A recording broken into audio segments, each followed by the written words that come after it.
General Council agenda. Okay. Hello, everyone. Oh, I wish I could see you all. just one second, Ida. I'll be right with you. We just have to open the agenda. Okay, thank you. Okay, thank you so much, Ida. So again, good evening, everyone. Welcome to General Council of March 9th, 2021. First, would like to begin with any identification of any media on the line. Victoria Gray for the Turtle Island News. Thank you, Victoria. Any representatives from our other local newspaper? Okay, seeing or hearing none. The next piece then is any changes or deletions to the agenda. We did have one addition, which is an update on the water strategy that I'll refer to our SAO to provide that update. Other than that, I need a motion to accept the agenda of March 9th, moved by Audrey, second by Michelle. Any further questions or comments? Seeing or hearing none, all in favor? Any opposed? Seeing or hearing none, motion's carried. We will defer the item. We usually have Amber Squire who does our opening address in the Mohawk language. She's unable to be with us this evening. So I will move that, leads us right into our delegations / presentations. Our first delegation I'd like to introduce is community member Ida Martin, and to provide a further background as to what she's going to present in relation to the Indian Day schools. So there is a recommendation on our agenda.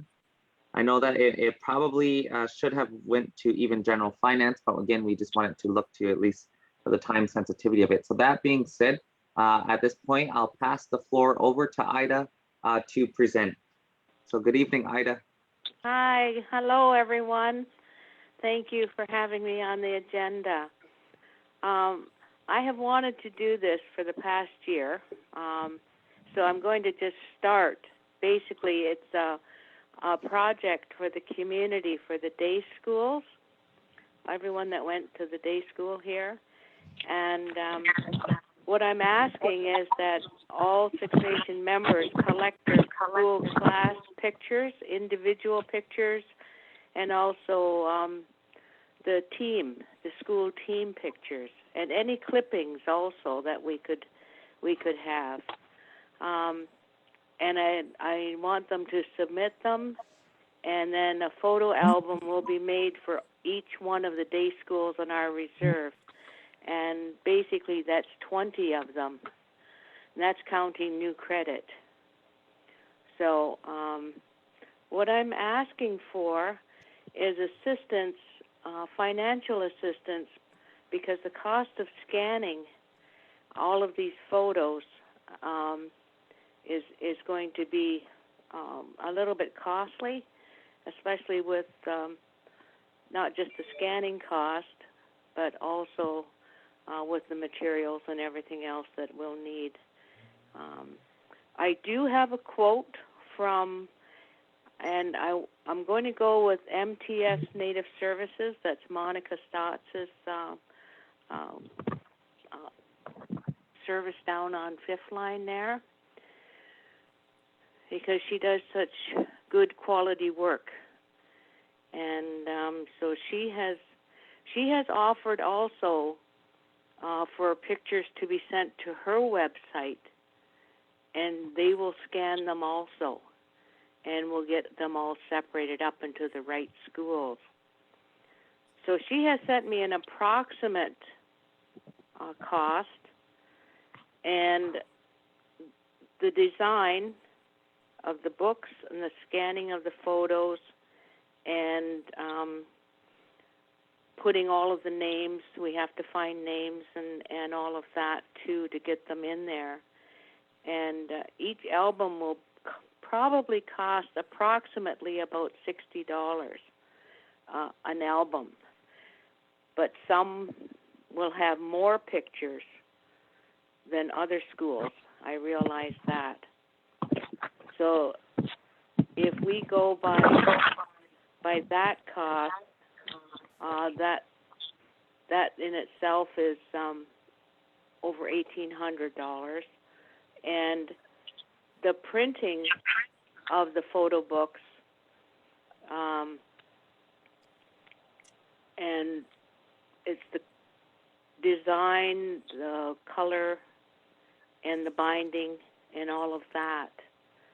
If I order 25 copies, 25 albums of each of the schools, then that's going to cost me approximately $4,000. So I know that I won't be able to start putting together the photos yet at this time, because I'm going to give people about a year. I'm hoping that we can have this all completed by the time that the day school applications that has come to an end too, which is in June, I think, June or July 22. And so I'm hoping to collect photos and get those going. I do have a website up, and I'm not sure if Shirley shared that with you, but I can give that to you, and you can take a look at it. I think you could do that there. So I will give you my website link. It's form.jotform.com/S, capital N, capital D, A, day school /form. So I have a picture. I have all of the information on there telling people that we're looking for Six Nation Day School photos dating from the 1800s to 1997. And we need your help to collect them. And what they'll do is they'll fill out the following information on this website, and they will include the names of the students, the school, and the year. And I'm hoping, I want to have a prize. There's prizes that are included in this. There's going to be $500 prize for the oldest dated photo, and there's going to be a $500 prize for the most photos submitted. And each person that submits photos will have their name put into a draw for an album of their choice. And so I'm not sure if you're able to pull that up yet, but on my website, there's a picture, and I don't know what school it is, and I don't know what year it is. So I'm asking people if they're able to identify anyone or anything in the picture. Does anyone have any questions? Thank you, Ida, for your presentation. Again, I know, Council, that we would look to even finance for this as it is under a finance issue. However, just want to see and look to any questions or comments for Ida in her project in general.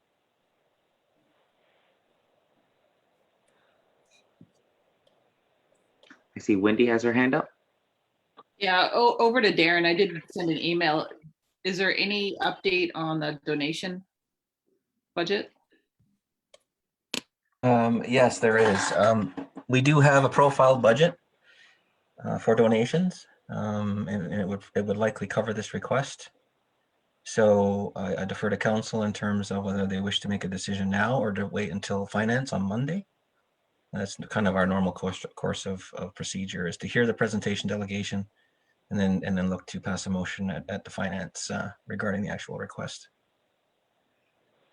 Okay, thank you for that update, Darren. Did you subsequent question come, Wendy, and then over to Helen? Yeah, so So Ida, is this part of the legacy project? I know under day schools and certainly, formerly under the TRC, they had the legacy projects that people could do and work on just to keep everything alive, right? It's that remembrance of what occurred. So is that what this project is? Well, I'm hoping to apply to that whenever it comes out, and they haven't even gotten it together yet. There's no applications yet. They haven't been able to meet the way they wanted to meet. So this may not occur, like the applications for the legacy fund itself may not occur until probably towards the end of the year or the first part of next year.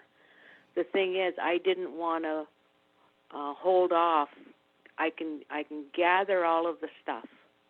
We'll gather the pictures. We'll start sorting them. We'll start doing all of the legwork and everything else, so that we're not 2-3 years down the road trying to get this together after we have the money. That's the thing. I'm pretty sure that as a commemoration project that I'm hoping, how you think, oh yeah, this will pass, right? But I'm hoping that they will approve this as a commemoration project for our community. So Okay, once thank you. those applications come out, then I will apply. Yes. Okay, thank you. Thank you for that, Ida. Just also really quickly before I go to Helen, just on that note, at the last Iroquois caucus meeting, it was actually brought up that we would be looking to support an extension of the deadline because of COVID. So I know that letter is for, I again don't know, the deadline still stands as is. However, that request is going to be put forward. Yeah. Again, just because of everyone having to deal with the crisis at hand, that has put a burden on getting more community engagement and support for members. And so we are still discussing that issue and further looking again to see this request through. So just a little, I guess, FYI. Good. That's good, because a lot of people do need support, in understanding and filling out the forms. Definitely. So that is great. Yeah. Definitely. So I'll keep you updated as that progresses and see if the decision is actually going to be heard and respected. Helen. Yeah, I'm going to recommend that we deal with this at finance. Okay, so what I'll do then ask for is if we can just accept the presentation for information at this time, and then we will look to, again, what Wendy had alluded to, as well as Darren, in relation to the donation fund and deal with this issue back at general finance. Is that okay, Helen, for yourself as a mover to accept that information? Moved by Helen, second by Audrey. Are there any further questions or comments? Sherry Lynn? I guess just some clarification regarding for community members.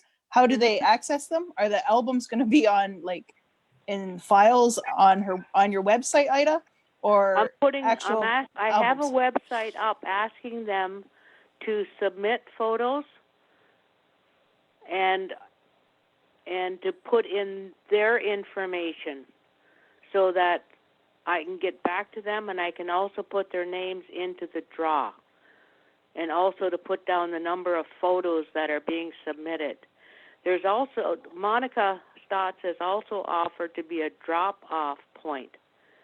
So if people don't want to scan their pictures and put them online, they can gather them and they can drop them off at Monica's, and then we can scan them all and return them to them. Because I know how stingy people are of their photos. And so if they can even drop them off at Monica's, I had wanted to have the council house as a drop-off also. That was way back earlier last year when I thought of that. But because of, again, because of the crisis in our community, I won't ask that because so few are going in anyway. And, you know, and maybe at a later date, we might be able to have another drop-off spot for people who don't have access to online. But I also need to advertise. So the cost of advertising is also going to be what I'm asking for, because it's very costly to put advertising in the papers, our papers, and if you run it for a couple weeks.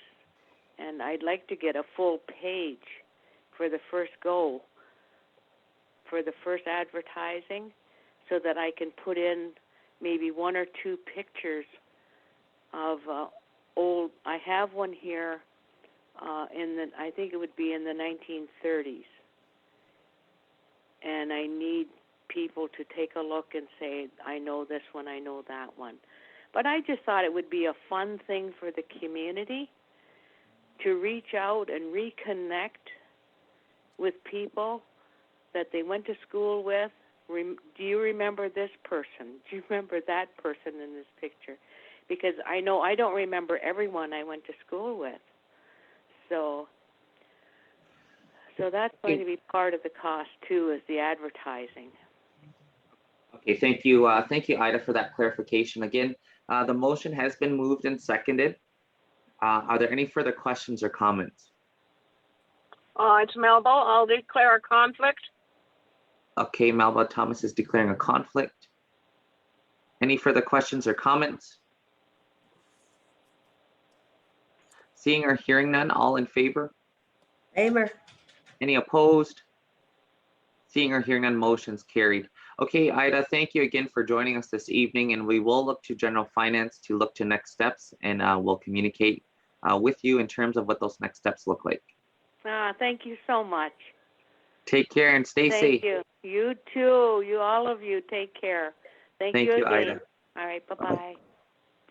Okay, Council, that leads us into our next delegation. But just before I introduce the next delegation and presentation, I just thought maybe that we should take a moment of silence to recognize our community members that we have most recently lost in relation to COVID-19. Again, you know, we are sending our most sincere condolences to the family and friends affected, and to our community at large, as these individuals has played such a huge role in our overall community, especially in terms of our traditional lifestyle. So again, if we can just really quickly to acknowledge and honor, if we could just have a moment of silence.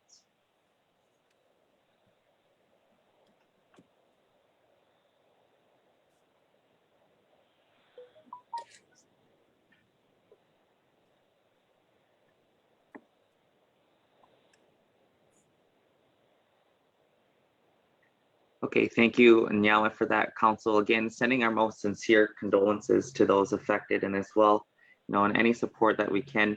We still remain in an alert level black, and we do see our numbers coming down. However, we still must continue to keep our guard up and continue to protect each other during our COVID fight here. So thank you for that.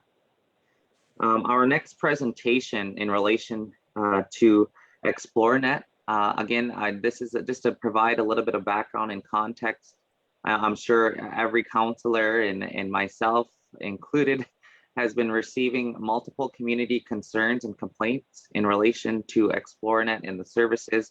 We have, again, been passing and relaying those concerns and complaints onto Matt Jameson, as well as Darren Jameson, our SAO.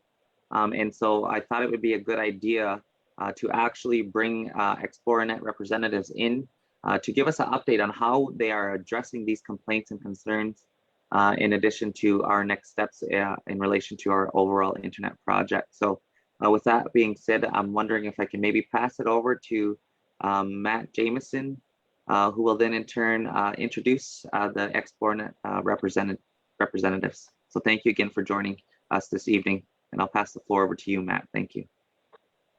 Right, thanks, Chief.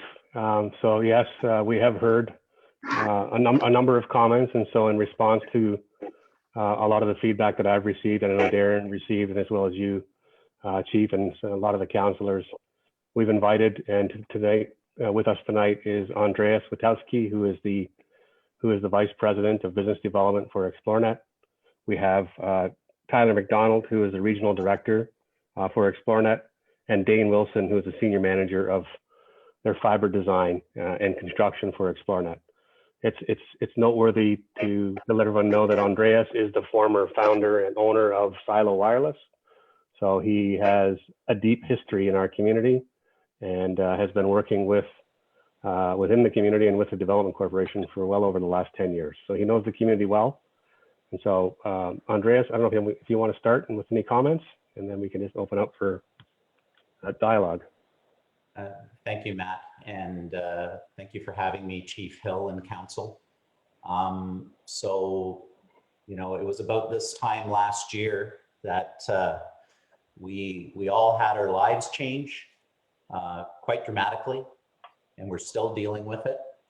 And it's certainly changed the way that we as a nation communicate, conduct business, and you know, move through our everyday lives.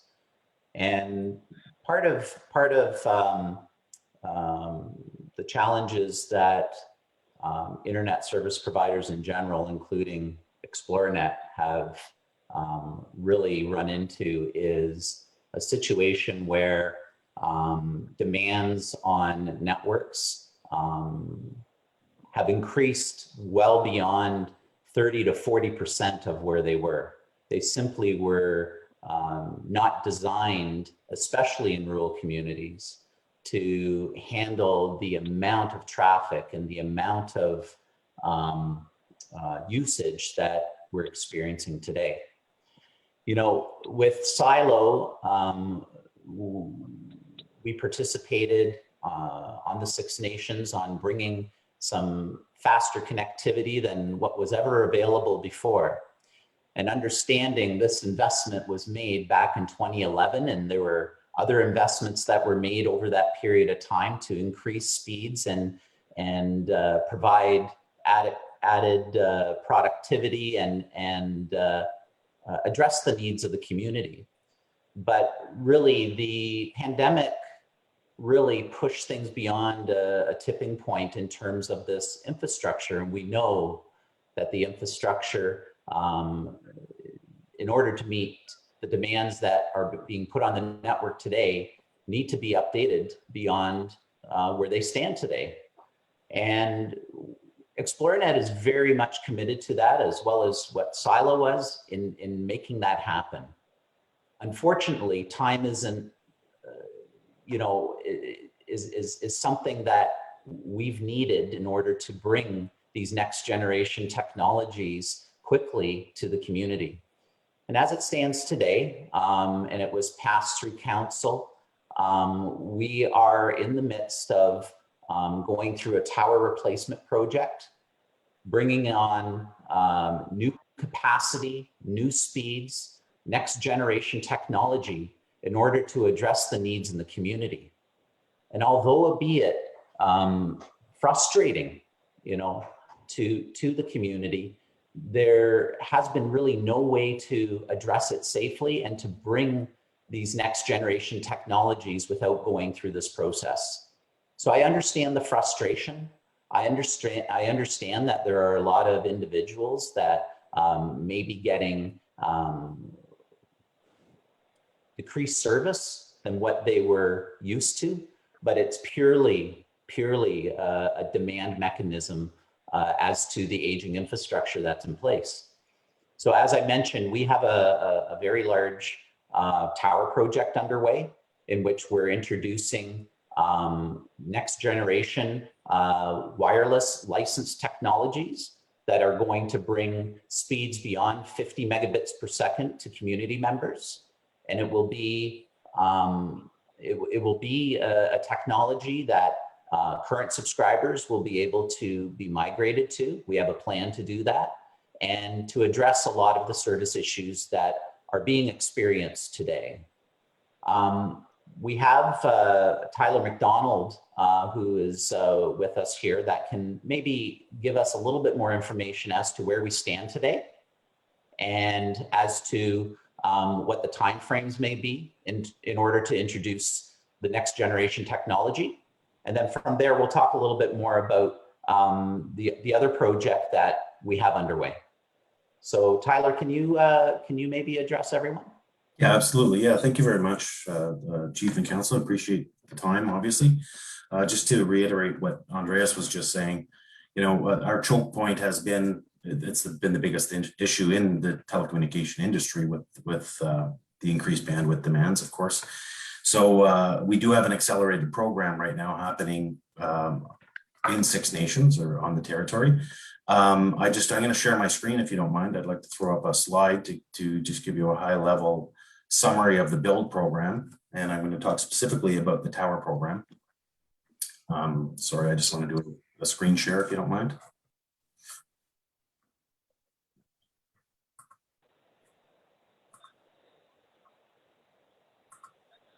Can you all see my screen? Yes. Fantastic.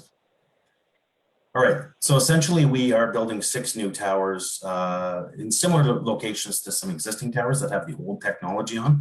Again, the old technology is the old WiMAX technology with significantly decreased speeds of what we are putting on with the new LTE equipment.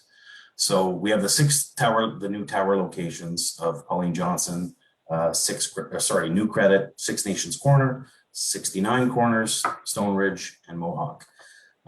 These sites will give us coverage across 6 nations.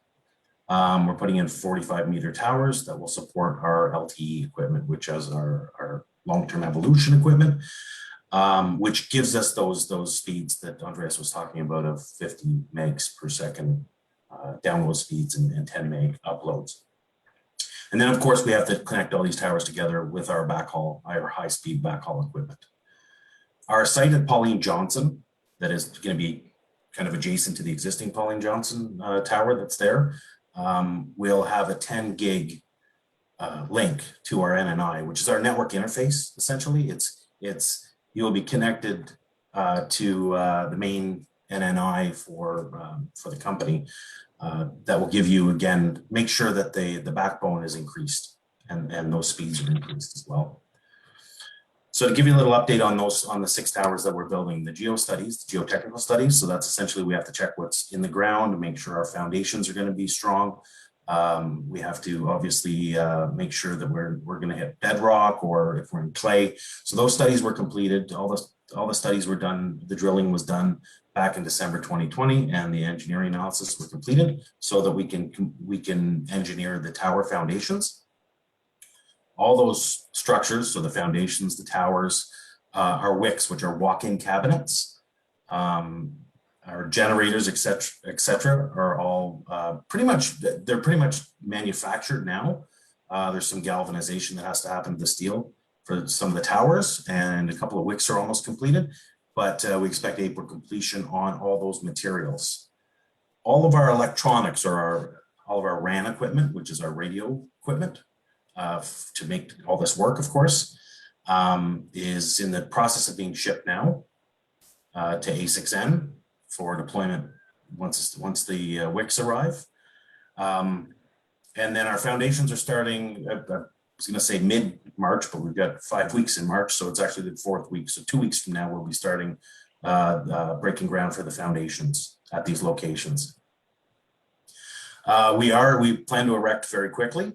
So it's a matter of erecting the towers, putting the wicks in, installing the electronics. I'm oversimplifying the process, obviously, but we expect to have our sites live anywhere from May 21st to June 30th live, including all the backhauls. There's a number of backhauls, microwave backhauls, so the sites can talk to Pauline Johnson. So those all will be up and live by the end of June. June 30th is our target right now. Actually, June 15th, but sorry, I put a little buffer of a couple weeks in there. So once we have our new towers live, we will then be able to migrate customers, convert customers off of the old technology onto the new towers, and they'll see a vastly improved level of service. Again, I'm talking from a technical perspective. So hopefully this, I mean, we're going, for lack of a better term, you're going from a crawl technology or maybe a run technology to a full sprint technology. One thing. Sorry, go ahead, Chief. Yeah, one thing to also iterate is, you know, the new sites that are being put in place are filling in a lot of areas where historically it has been very hard to service residents. And so a lot of thought has gone into that in terms of erecting the new towers. The technology that's being used can penetrate the foliage and some of the topography a little better than previous technologies.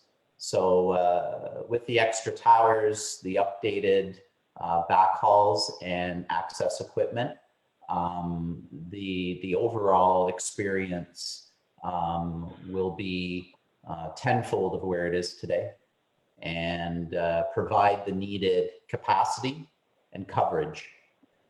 We just so everyone knows, we, you know, quite a long time ago, we brought fiber to the tourism office and brought fiber to Pauline Johnson. So we're just enabling new levels of speed, utilizing that fiber that exists there today to provide the upgraded service. Thanks, Andreas. Okay, thank you, Tyler and Andreas for that overview.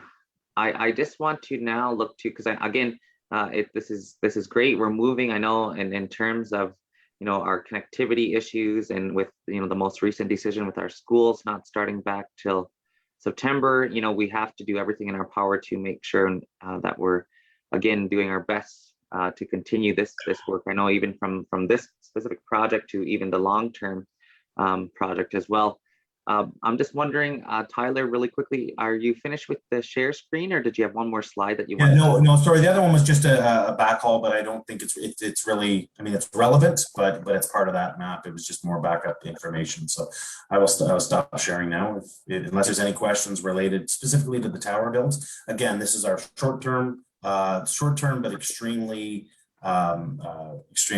relevant solution that's going to give us a lot more bandwidth and capacity.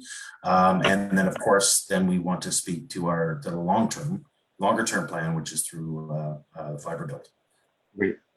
Okay, well, thank you for that share screen, Tyler. I do again just want to maybe touch on some of the concerns and issues that I've been receiving in relation to customer service. For one, seems to be still, and again, thank you for that overview of the project itself.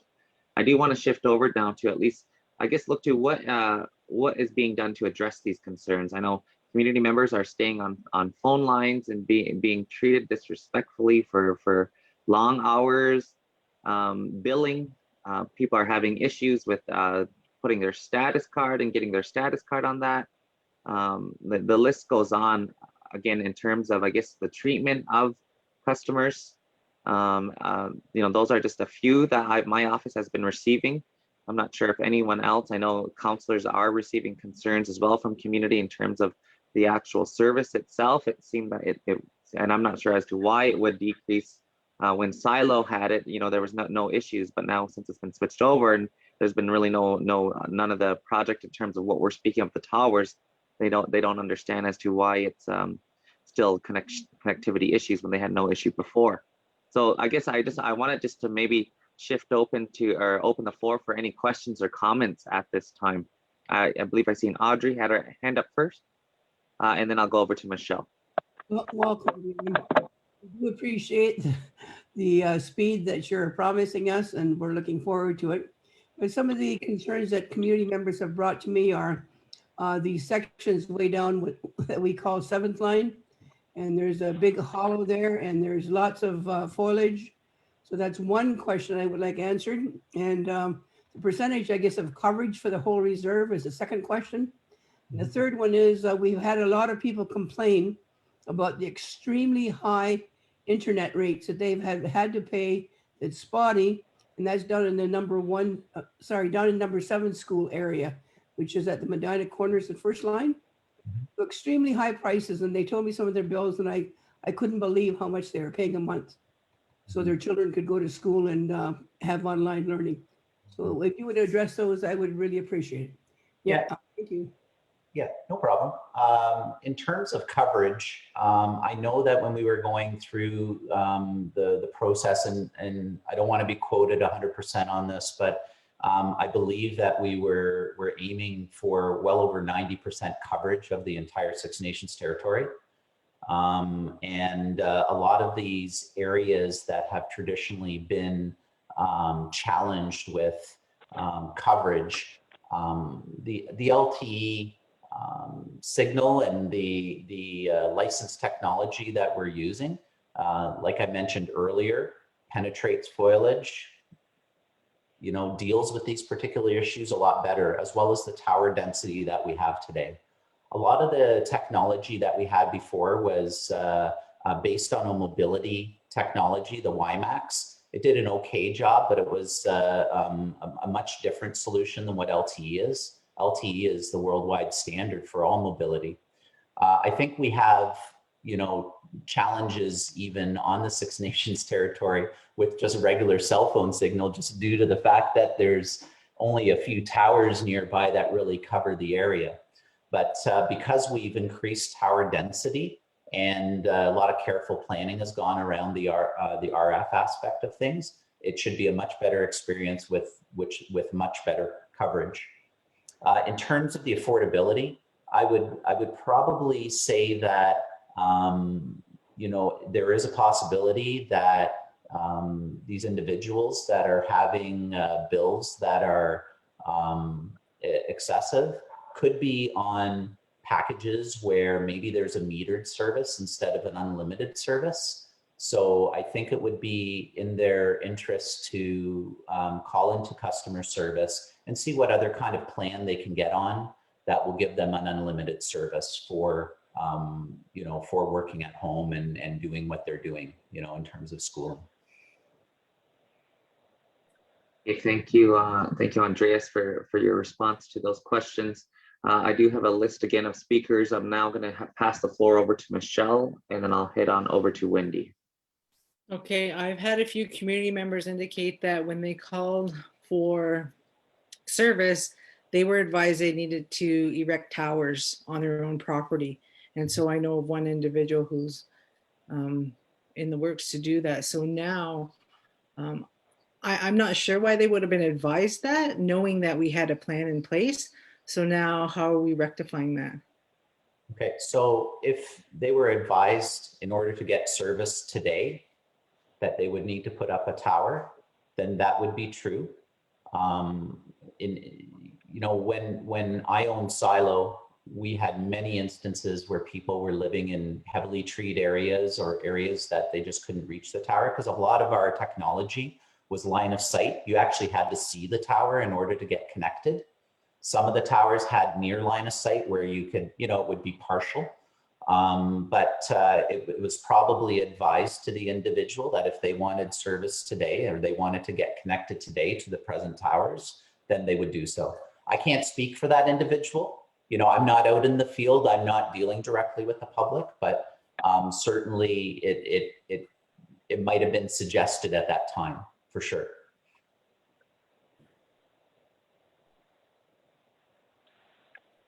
Thank you, Andreas, for that as well. Wendy. So the people that I've heard from are pretty blunt on this. They're not convinced that this is a great deal. They're not convinced of all of the statements, 90% coverage, that's a big goal. I don't know what the fallback is if that doesn't happen, if it only ends up being 50. What is our investment into this right now with the work that's going on? Because we're not seeing satisfaction in the process so far.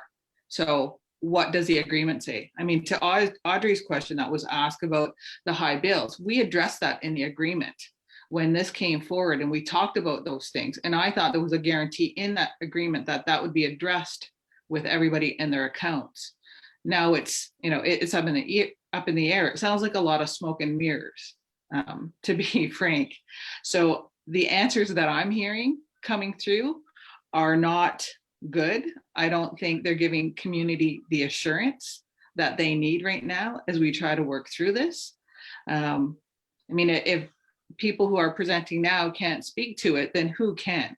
Who's responsible for it if community members are having this much difficulty?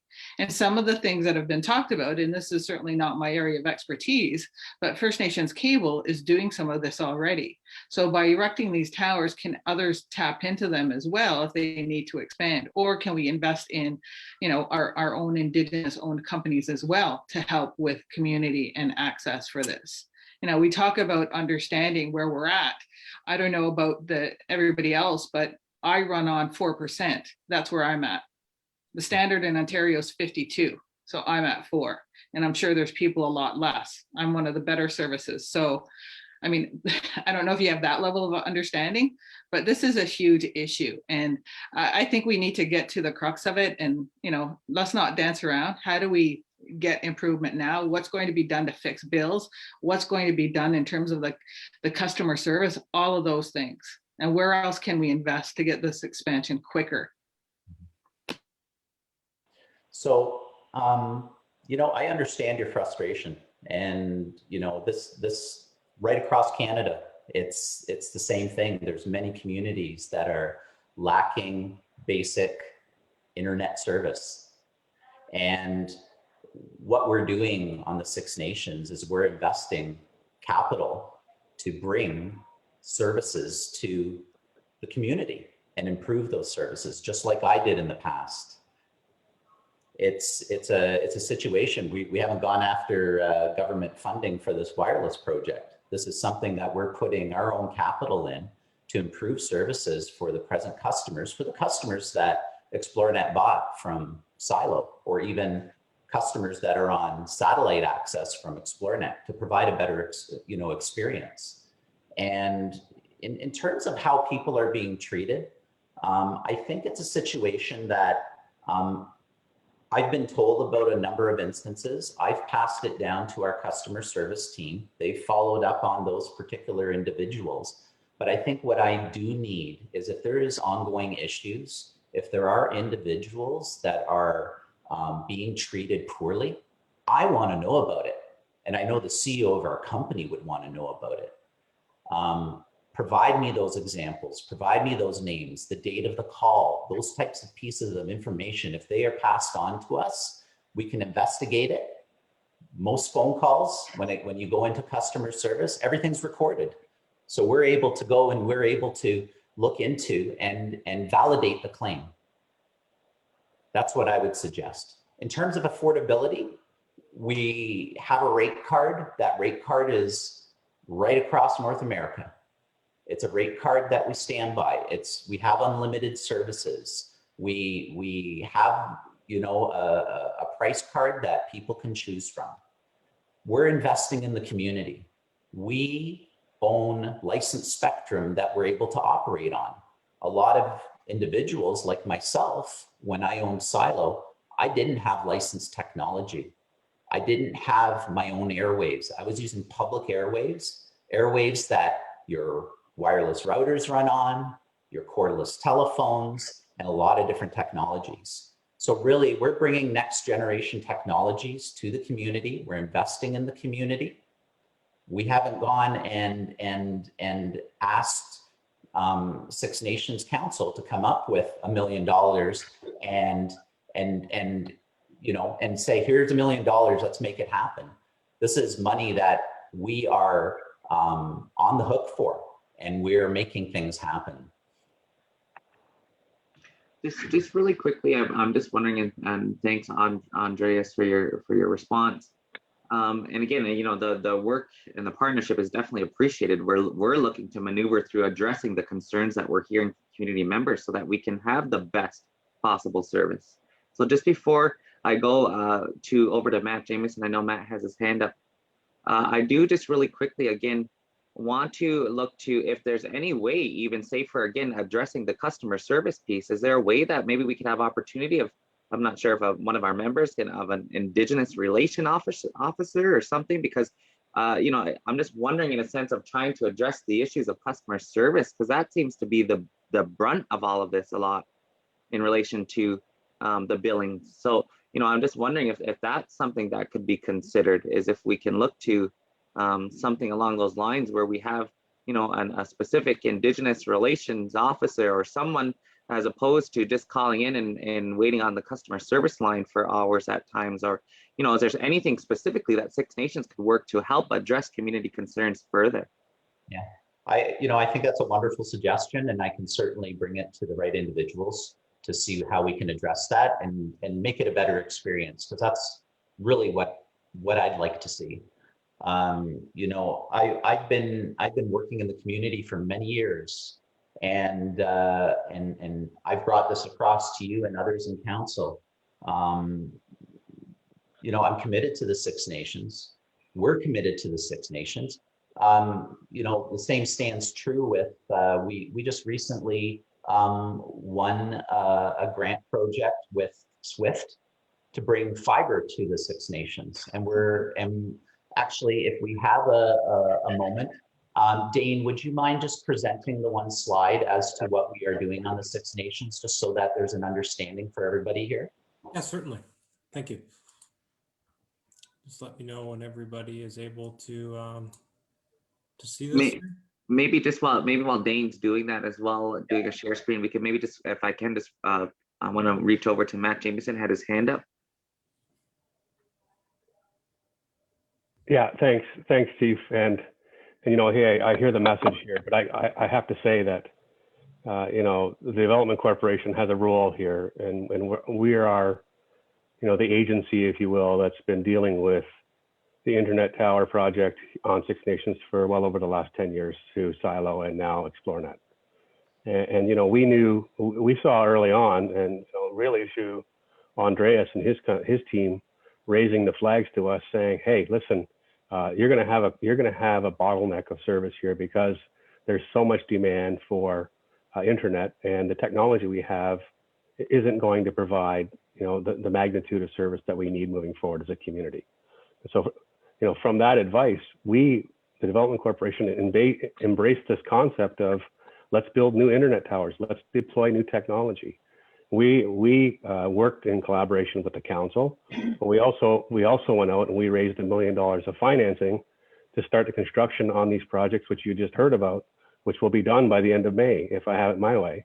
And so we're merely a couple of months away from a solution, and I think it's been a long-standing solution that was motivated with the right mindset. I mean, it's all about improving the connectivity of our community so our kids can go to school. We're pushing hard and fast to make that happen. The Development Corporation did negotiate the agreement with ExploreNet. ExploreNet, has made commitments to our community with respect to the towers themselves, as well as fiber you're going to hear about, but also access to the internet towers. Those internet towers are Six Nations internet towers. When they're built, they'll be the council's towers. We will simply be managing them on behalf of the community. And there are mechanisms to allow independent operators to place equipment on those towers, provide the engineering allows for it. So if there's other community operators who wish to gain access to those towers, there's a mechanism for them to do that.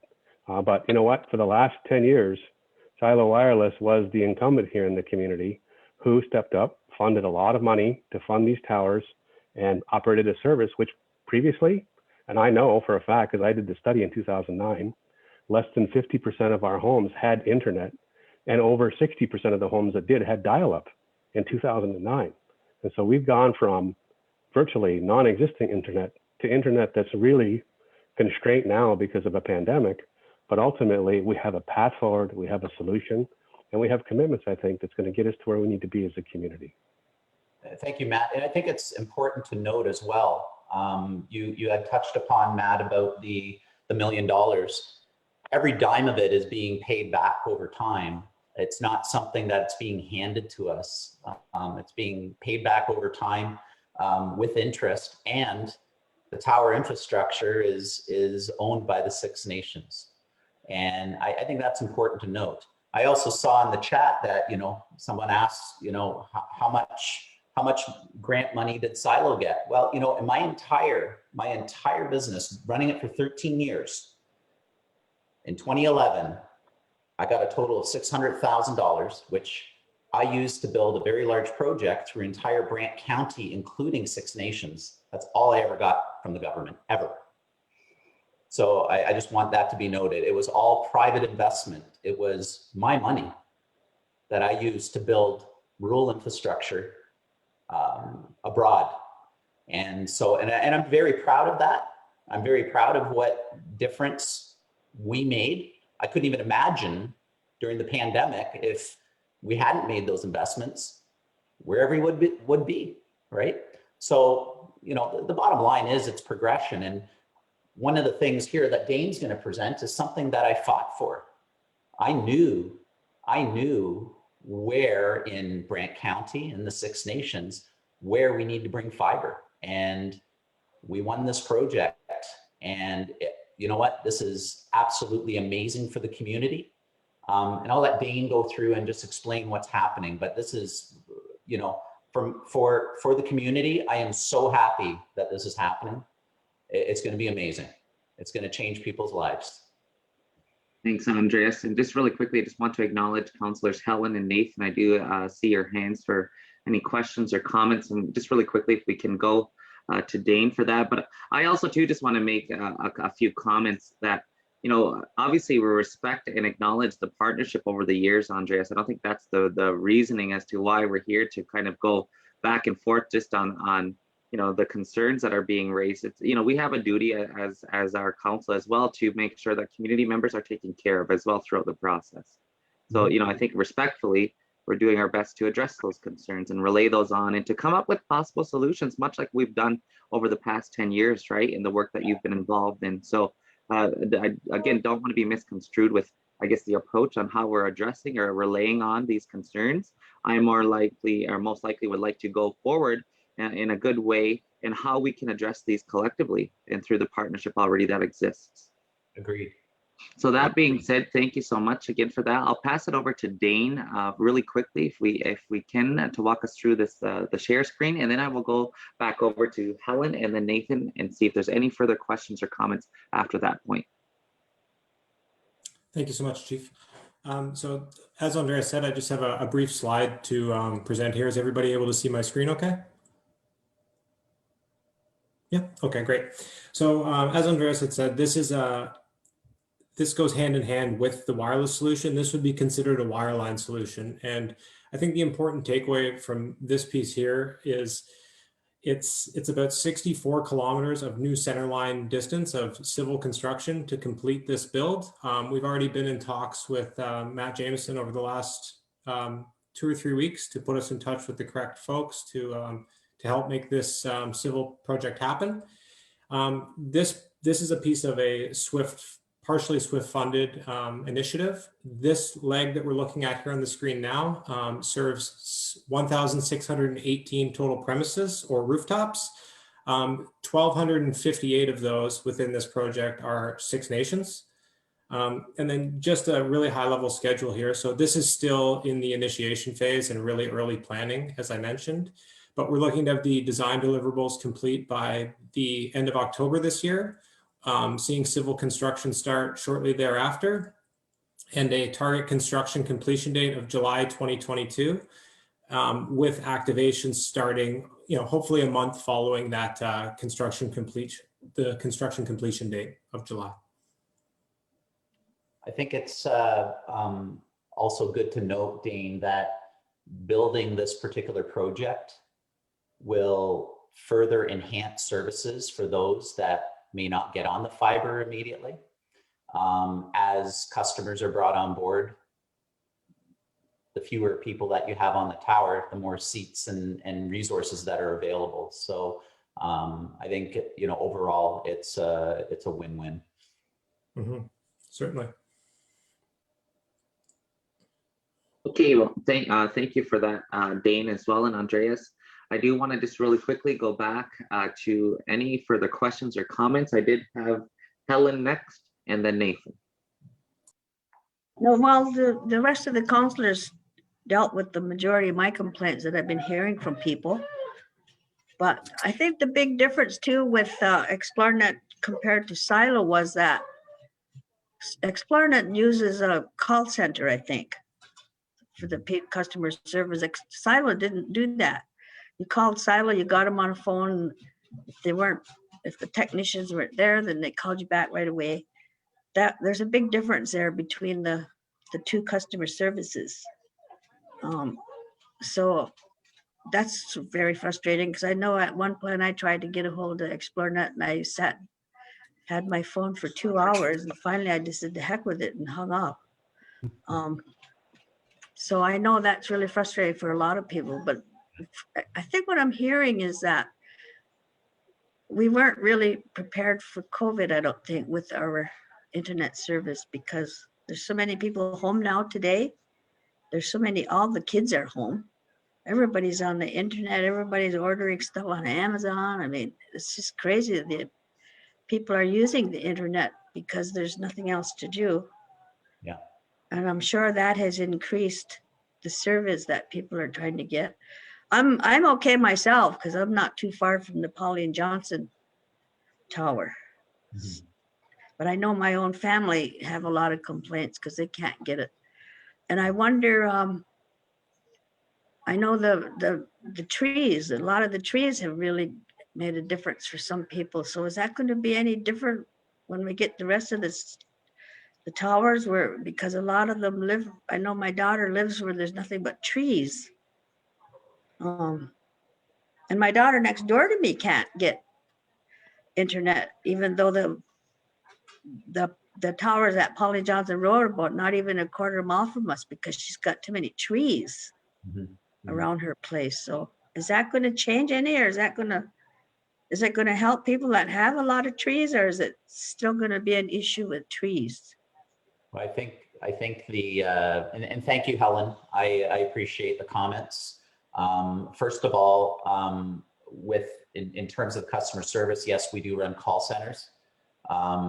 Now, one of the things that we are working diligently at is, and part of the budget changes that have happened within ExploreNet is increasing our call center staff, but also eliminating, shouldn't say eliminating wait times, but reducing them drastically. I believe that, you know, what we're aiming for is 75% of the calls get answered in 30 seconds or less. And that's been our mandate. Things are getting better in that respect. You could imagine just how much our call centers were slammed due to COVID, due to the number of people that wanted better connectivity, that had to work from home, all those sorts of things. So we're aware of it. We're addressing it. And I think it's something that you're going to see over time get better. In terms of the coverage, again, the new towers are using licensed technology. The licensed technology penetrates through tree foliage better, much better. I would say to the tune of what's up there today. You know, Tyler, correct me if I'm wrong. No, you're dead right. No, absolutely. I don't know how, I don't want to put a multiplier on it, but it's completely different. Yes, it is night and day different. I'll go back to my sprint, or sorry, my crawl versus a sprint. The technology is vastly different. The near line of sight with the WiMAX, the line of sight with WiMAX was truly line of sight. The newer technology, the near line of sight has it's a lot more forgiving, I would say. And you know, being in competition with ExploreNet, when I had my business, I would always look at some of the LTE shots and go, how are they doing that? It's like miraculous. So anyway, so we're excited about that. So we believe that is going to address the majority of concerns for individuals that might be in more challenged environments, as well as the tower density. Okay, thank you, Andreas, for your response again. I want to now shift over to Nathan. Thanks, Chief, and thanks for the presentation. Not going to go over, because a lot of my comments have already been communicated as it relates to the impression of where the community's at. But I just wanted to underscore a few points that I've already heard, just for follow-up, and definitely encourage ExploreNet going into the future to take the Chief's idea up and look at that Indigenous component within your company, and not only, you know, as an individual, one person going in, but, you know, indigenize the whole fabric of the corporation and the company that you have, given the majority of the customers being us. And you know, some sensitivity training for the call centers would go a long way to immediately addressing the needs and having that understanding. So just would really encourage you guys into the future to look at that. And I guess I underscore the point with the simple fact that, you know, there will be a time in the day when we are totally fiber. When that day comes, you know, Six Nations as individuals, as consumers, will be able to make a choice. And you want to be that first choice. So the work that you do now is so valuable to ensuring that, you know, you maintain good customer service and you maintain customers into the future. I know that's, you're a good company man. I don't need to tell you that, but, you know, I'd really encourage, you know, that work that's happening now in that image that you have to express that into the future, because there will be a time and day when, you know, as an individual, we'll be able to make a choice, whether it's Rogers, Bell, you guys, or another service provider. So I think time is of the essence as it relates to customer service, because you want to ensure that trust now and into the future. So it would just kind of just underscore a lot of the comments that have already been said. But just encourage maybe to get that sensitivity training within the call center. Bring some folks in that that can, you know, infuse some indigenizing, some pieces into your company, and you know, look to the future and make sure that you are that company of choice. Yeah. Thank you, Nathan. Noted. Thank you, Niall and Nathan, for your comments as well. Just really quickly, if I could go back to Dane, if he can, if he's finished with the share screen. Certainly. And we'll look to any further questions or comments from council, and then we'll look to at least acknowledging a few questions in our chat as well, if we can get some responses to those. So I see Sherry Lynn has her hand up. Yeah, a lot of them have been asked by my fellow colleagues. I guess mine is your staff getting more educated about status cards and not paying taxes instead of being told, fill out the CRA form and get it back that way? You know, I couldn't honestly answer that for you, but I will bring it up as there's still an issue with the status cards. And I guess I think that's the frustration that you can see around the table. Okay. And what the chief's saying, you know, and what Nathan said. So I think it's a great idea, and it's just less headaches. Yeah, I know what. And especially when you're told, fill out the CRA form, and we don't know, go to your municipality. So it's really the ignorance of not knowing. So add that to your list, I guess. Yeah. Understood. Thank you. Thank you, Sherilyn, for that. Just on that note, in terms of the status card, there was a comment or question in our chat of the need of a retroactive credit for tax taken when status card was provided for months of service. So I'm wondering if you can also underscore that, Andreas, in your notes to possibly consider as well. Yeah, so was there a period of time that tax was charged and it was not charged back? Is that what you're saying? That's what it sounds like, yes. That should have been corrected. I know that there was, anyways, I don't want to. Yeah, it gets more into the specifics, right? One-on-ones types of thing, case by case. But I do want to also go to a couple other questions that have been posed in the chat as well. Sure. Is one, the Canada's Connecting Families Initiative has a low-cost internet for $10, and Xplornet has not opted in. Why is that? Simply, we wouldn't be able to afford it. The equipment is, you know, just to give you an idea, and as an operator myself, it was very difficult at the time when I was growing my business. Every single subscriber unit that we would put on the outside of the home, we wouldn't go to the customer and ask them to pay the $330 US for that unit we put on the home. There was a nominal charge for installation, those sorts of things. In terms of business and delivering a service, there's quite a recovery time before you're even making money bringing on a subscriber. Those particular initiatives, I can certainly raise it again. I know that it's been brought up before, and I don't know what attention has been brought, to that particular initiative.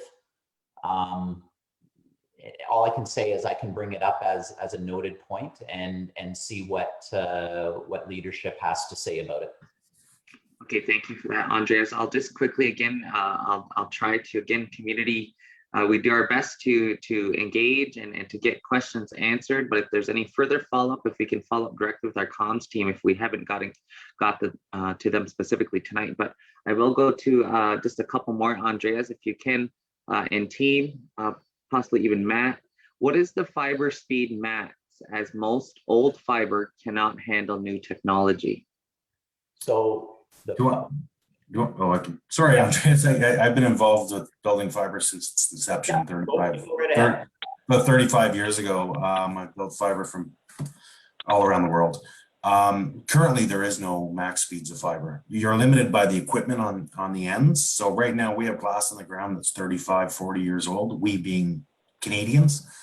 The backbone of the country, if you pull up anybody's backbone map through all the carriers across the country, is running on fiber that was built back in the 90s and 2000s. And it's the electronics on either end just get better and better and more tolerant. So currently, fiber is, right now, the answer is infinite. It's the electronics, and the electronics get smaller and smaller and smaller as well. So we're pretty amazed. I mean, glass is just, it's literally glass. It's a core inside the glass. So as long as that glass doesn't go dark, it can pump out. Yeah, it's in a lot of cases, some of I think what you're saying about fiber that's not capable of getting into higher speeds, et cetera, might have been improperly installed. Glass does cloud over time, especially if it wasn't installed properly and has heavier bends on it, that sort of thing. But yeah, exactly like Tyler said, I don't think we've discovered the full possibilities of how much capacity that you can put through a single stranded glass. It's pretty amazing. Okay, thank you. Thank you, Tyler and Andreas, for answering that. I'll just go to one more question. How many trees are going to be cut down for this project? For this particular project, none. I mean, we're not taking any trees down at all. We have to do overbuilds for some of the infrastructure. So we'll be adding more infrastructure. One of the things about putting more fiber and driving fiber deeper into the community as well is we can put in more micro cells as well. So that means we can, it's not just the towers we're putting in now, it's the fiber network, and then the micro cells that are wireless that we can put from that fiber as well to get closer to those properties, closer to the handsets or to the users. So, to answer that question, we have no intentions at all, besides tree trimming that has to be done for the power lines and that, which is a standard. It's a maintenance and a safety issue for the hydro lines and for the communication lines. Besides standard tree trimming, it's a very regulated industry, and we have arborists that are involved to do make-ready work and to do tree trimming and that. So we take that it's just something we are passionate about, as well as making sure that we don't impact the environment. And that's underground as well. So appreciate that response. Thank you for that, Tyler. Okay, I am going to look to wrapping this portion up. I do see Michelle has her hand up. Michelle? I do. Can we answer what difference between this and the 50 something that is offered by First Nations Cable? What does that mean? Sorry, there's so much going on in the chat. Michelle is referring to, what is the difference between this and 50 Mbps that is offered by First Nations Cable? If First Nations Cable can offer 50 megabits per second, there is no difference. we're delivering it wirelessly, or we're delivering speed via fiber once the fiber's in the ground and in the air, like on the poles. So, but the capacity likely will be introducing 100 megabit plans, or, you know, I'm not sure where our product suite is. Silo, before we sold the company, we did a couple communities where we were offering up to 1 gigabit per second or 1,000 megabits per second to the home. So likely, you know, as we expand our footprint, we will offer similar packages to communities and residents and businesses. Okay, just thank you. And just on that note as well, Andreas, your last note there in terms of packages, you do have unlimited packages, right? Because again, there's another question posed in here that their neighbor had called and they had Xplornet had advised them that they don't have unlimited, which isn't true because she lives across the road and they have unlimited. So is that? I can't, again, if I can get the name of the person and approximately when they called so that I can get someone to look at the notes, I'd certainly like to know about it.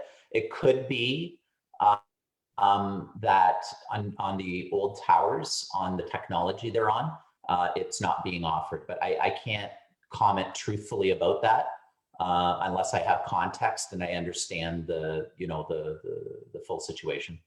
Okay, thank you again for that. Looking to next steps here, I know we'll have to accept as information at some point. I see Wendy has her hand up. Yeah, I'm just wondering if we can streamline any of the concerns.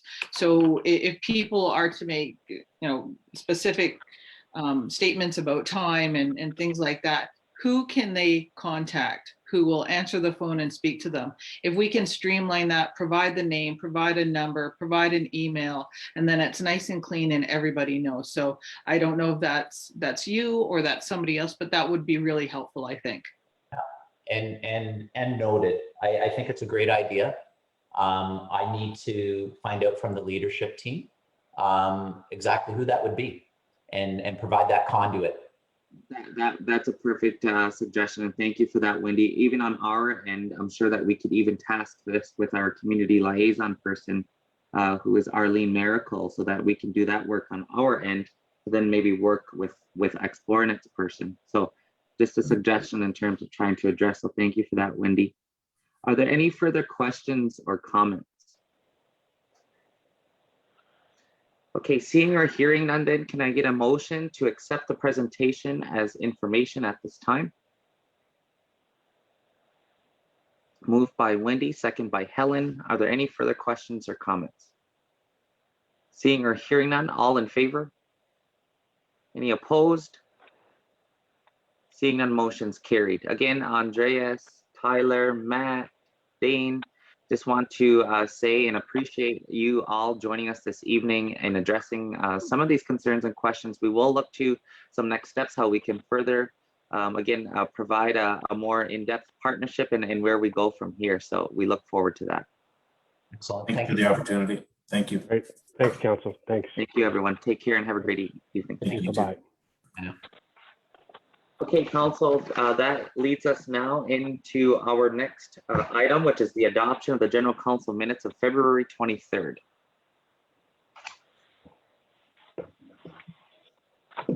I'll move. Sherilyn. Okay, thank you, Sherilyn. Is there a seconder?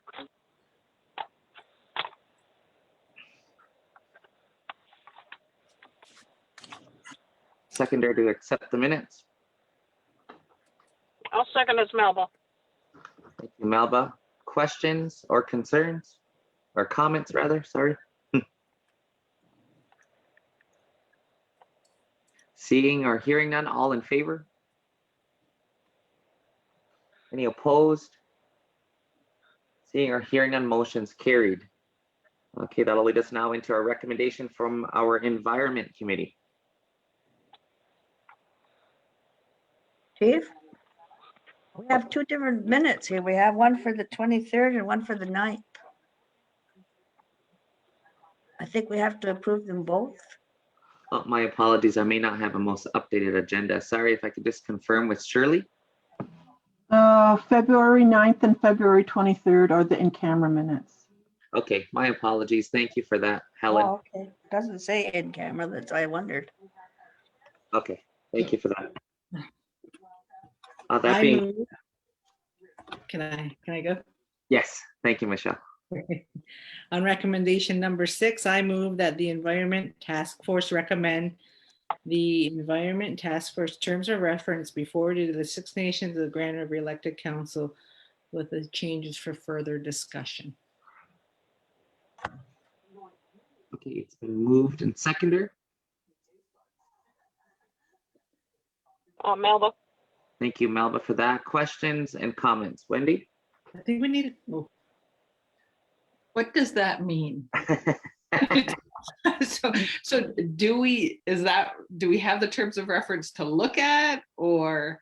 So this was actually provided some time ago, and we'll look to our chair as well of the environment, Nathan. I believe the terms of reference has been sent out. It was looking for any noted changes from there.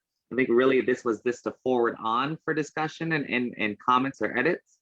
Correct me if I'm wrong, Chair. I believe that's where we were, and then looking to, again, including those comments and edits, and then further getting approval for that terms of reference. Yeah, exactly, Chief. I think it was supposed to be worded that this is for council's consideration to review, absorb it for a little bit, and then we'll bring it back if there's any changes to bring it back probably at the next general council. But it was more just to table it. I guess that's the word we're looking for, to table the council. Yes, and if we're in this motion, I think in itself, it's really null and void. And now that you make that comment, because really the process is, we know the difference, or when we have to send things from committee onto council. So really the motion should be reading that we either accept or don't accept, or we go back to the drawing board on the terms of reference. Helen? Yeah, I'm a little bit confused when I was reading this, because I understood we were supposed to be setting up an environment committee, and that we were going to look at getting somebody to replace Clint King as the environmental officer, and that we were going to, because it all came about because of the dumping, we had to get moving on dumping guidelines and stuff like that. And I thought that's what we were setting up an environment committee for, was to move on those kinds of issues. That when I read this was going to be a task force, I was sitting here thinking, where the heck did this come from? Because I don't ever recall council approving a task force. I thought it was going to be an environment committee, just like Human Services Committee and BNI Committee, and start looking at dealing with some of the upfront issues like dumping. I don't know where this comes from. And I'm supposed to be sitting there. I haven't been to any meetings. I always had another meeting when they called the meeting, but that was my understanding. To me, this is all administrative work that I'm looking at here. I don't see any. I'm not about to sit on a committee where I'm going to be doing all administrative work. I want to deal with issues and stuff like that. But I don't know. To me, if you set up a task force and you got to hire all the people to do all of the work that goes with it, it's almost the same as the lifelong learning task force. It's the same thing. If you read it, it's the same thing as the lifelong learning task force, because they have a core group, then they have the overall big group. Who's going to do all of the work that has to get done for this? We need to hire a coordinator, like the lifelong learning task force has hired Julia Candless to do all of the work. There's not going to be nobody to do all this work if you continue with this task force the way you have it. And I don't know where it comes from. Maybe Nathan can explain to me where it came from, because I thought it was going to be a committee. I can just really quickly before I go to Nathan, as he is the chair of the committee itself as well. And these are exactly why we've been having the meetings, right? I believe we have this third or fourth one I think we've had now. And to have these conversations, because we have to have obviously direction, and if the interpretation of the direction from the last full council in terms of the creation of this committee is off, then we need to again get back to the drawing board. So I think we're still at a point of that drawing board and what that looks like. If that's the appetite of full council to go down the road, like, because I think in itself that it even further to a task force, we think we need our own environment department.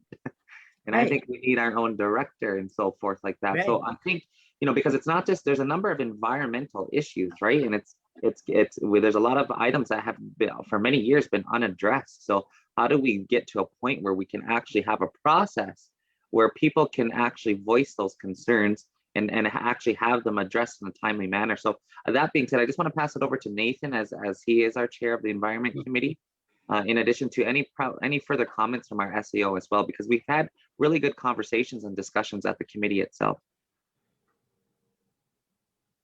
Yeah, thanks, Chief. And I guess what it would have transformed, Helen, in terms of your question was the issues, like, I guess without even formulating the committee or task force yet, issues started flooding into the committee, and we had to deal with them in terms of far on just the dumping. There was the water issue that came forward. There was the climate change as well as the carbon pieces. There was the dumping issue. And then there was the food sovereignty came forward as another issue in terms of those pieces. So it was really looked at it more as, okay, is this something we're going to deal with by a committee? Because I think that would really overload and bottleneck the committee, especially with resources. So the discussion turned to how do we build capacity within Six Nations so that we can start dealing with these environmental issues in total. So we're not just dealing with one-offs here, there, and everywhere. And that's where the idea came forward about the task force. And that the task force gives us that flexibility, one, to focus in on, and you're right, at the onset, we have to build capacity, and some of that is administrative in terms of the pieces, because we have to, you know, bring in the resources, we have to find the individuals, and then we have to come forward and come up with the strategies for each of these pieces. So we looked at it from that standpoint, which is why I think that task force approach being put forward as an idea going forward. Easily, we can transform and pull up the original terms of reference that I had at first, which was, you know, just the committee approach, and, you know, we go through that route. But it still doesn't deal with the immediate need of building capacity within the organization to actually deal with some of these issues on a totality manner. So I think that's why you see a lot of pieces in there. The other piece we took is the community plan had already identified the priority areas, the mandate, the vision. So a lot of those pieces we just stole from there and put it right into here, because there's no point in recreating the wheel. So we're hoping for, and this is again consideration for council, is that we build the environment piece so that committees can, like the carbon credits, right? There's an enormous amount of work that, you know, we're behind the 8 ball on. So we want to create a process where we can get all of that work done while we're dealing with the water crisis that we're undertaking now, while we're dealing with the dumping. So that's the approach taken here. I think there's a lot that can be cleaned up in these terms of reference by way of, you know, and I'm not looking for in fashion of the terms of reference, but just the concept going forward. So that's some of the thinking and the ideas that we had at the initial meetings up to this particular draft. Perfect. Thank you, Nathan, for further providing some context. I do see hands raised. I believe. Sorry, Sherilyn, did you have your hand up as well? Oh, okay. I have Wendy and then Audrey, and then I want to also shift over to our SAO Darren as well to provide any input. Wendy? Yeah, thanks. So that was I mean, I recall this as a task force, and the purpose was so that we could get input informing what it should be, right? And that's what I see the terms of reference being, is helping to formulate that. I mean, there's some good comments coming through in the chat as well. I mean, environment is such a big issue in the community. So how do we create something, a mechanism, so that there is input, so things can be dealt with and looking at that? And I think, I mean, the concept is there in the terms of reference, the way that they're written, but I do agree that it can be tightened up a bit. And the way that I see the task force, it's a working group. So they're actually doing some things, they're, you know, rolling up their sleeves and doing some of the work. I thought, you know, there was somebody that we were looking at working with, maybe on a contract to help support this before we get to the position, as Helen has said. So that's my understanding of what this is. And then maybe in time it will become a committee. I don't think it's to the same magnitude as the Lifelong Learning Task Force, but it's just that working mechanism right now where people are actually doing that work on the ground. Because if we put it into a committee right away, then we need a department as well, because what does a committee oversee? So, I mean, there's those connectors as well. Marcus Hazel. Wendy, for your comments. I have Audrey next, and then I want to shift over to Darren, and then I'll go back to Hazel. Audrey, you have the floor. Thanks, Mark. I've read it over a couple of times, and it seems like it's really laborious. I think that we were headed with hiring someone to replace Clint King. And I think we had an environmental officer, which he was, and I think that we should be creating an environmental department. I think we should be hiring a director who has the skills and expertise to be able to do this. This almost seems like a work plan for that person. And I think that an assessment needs to be done of what that person needs in order to run it. Like obviously in office, somebody to help me with all the paperwork, and if they need technicians, that's great. And those should be found. And I think the environmental committee, and that's what I understood they are, is a committee, should be this director, then comes to the committee, and then the committee bring it to full council. Because it is so important, I think everybody should know what's going on with it. I think that a lot of the items listed there, full council need to be aware of. And like 3 of the people on that committee right now are working as well as doing council work. How they can take on another job like this is I don't know how they'll be able to do it, but I guess that'll be up to them if that's what council wants. But I'm all for a director. I'm all for making this a permanent program, because after council is gone, people may not get in council. People may be running for chief next time. So if that disappears, then who have you got left? What happens if people don't want to assume those roles? So I think we have to basically embed, because it's so important, this environmental department into council and give it the due respect that it needs. And then we work continuously with that director to get this work done. Thank you very much. Thank you, Audrey, for your comments as well. I have Darren in line, and then I have Hazel next, and I also recognize Wendy and Nathan. So Darren has the floor, and then over to Hazel. I think thanks everybody for the comments, and I just wanted to just maybe follow up a little bit on what Nathan was saying. I think we struggled with this. Obviously, it's a huge gap in terms of our governance, environment. We talk about it all the time, land use, and I coined the phrase best use. And I think really what it is like, if you want to call it a task force, a working group, whatever you want to call it, we wanted to broaden out the representation on this committee to Audrey's point, that it succeeds councils, and if it's resourced with a director or it's resourced with a contract person to start with, then that's the way we would start. It's very broad, and I think that's kind of why it was kind of thought of in this context, and that we would set up committees underneath there. So we're probably looking at 2 or 3 committees under this framework. So it's really more of a strategy, but we don't have the strategy. And I think that's informed by what I call a best use plan. I don't call it a land use plan, because land use is a different, I think, an old term.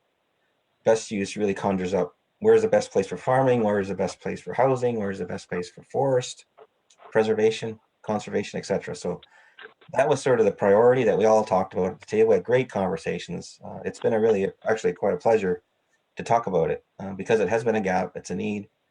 So that was kind of the genesis of where this whole came from. This whole thing came from, the approach came from for the terms of reference. And that's why it's here for discussion. I think that's why we call it discussion, because that was just this is what we thought. And I think it's a good approach. Just widening out the context, I guess, a little bit for now. And then we would certainly set up committees within council coming from there.